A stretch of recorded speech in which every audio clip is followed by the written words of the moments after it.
जान लीजिए, आज चुनाव का आखिरी दिन है और परसों चुनाव है और ये मेरा अंतिम चुनाव है।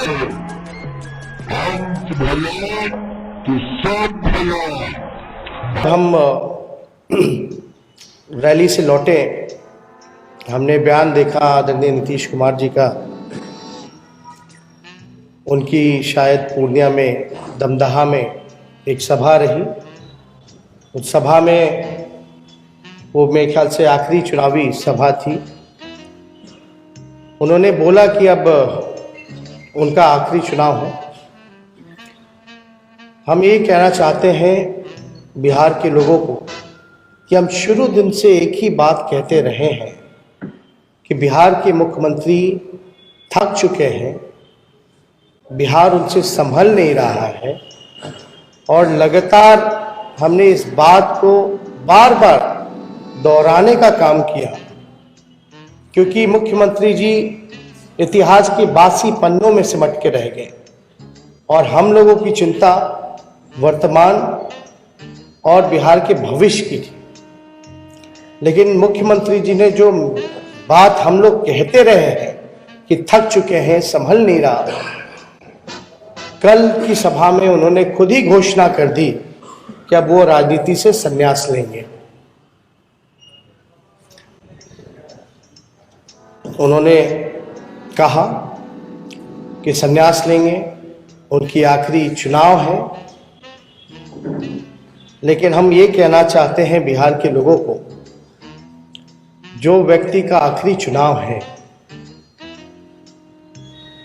उनको वोट देने का कोई मतलब नहीं है। क्योंकि आप देखिएगा कि कोई काउंटेबिलिटी नहीं रह जाएगी। अगर वो 5 साल बिहार बर्बाद होता है आगे का, तो जिम्मेवारी किस पे आएगी? यानी वो पहले से ही पल्ला जो है वो झाड़ने का काम कर रहे हैं। और अगर आप देखिएगा कि जो चुनाव लड़ेगा ही नहीं, उसको वोट देने का मतलब ही नहीं। हम लोग लगातार इस चीजों को बड़ी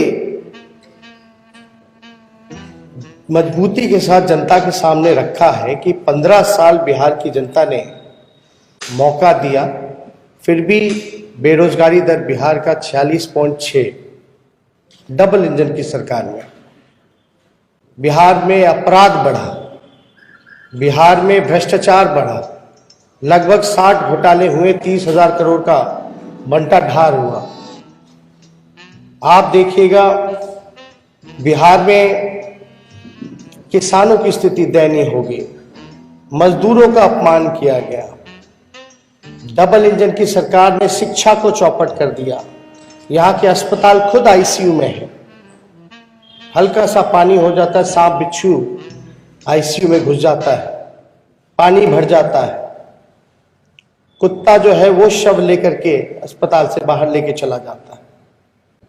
इस तरह की घटनाएं हम लोगों ने देखने का काम किया। और नीतीश कुमार जी, क्या ये कहना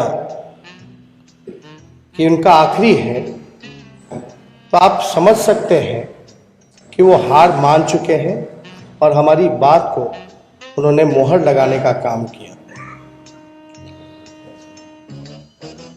नीतीश जी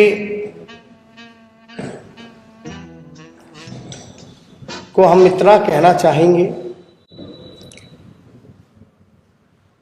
कि अगर 15 साल आपने काम किया होता तो शायद ये जरूरत ना पड़ती।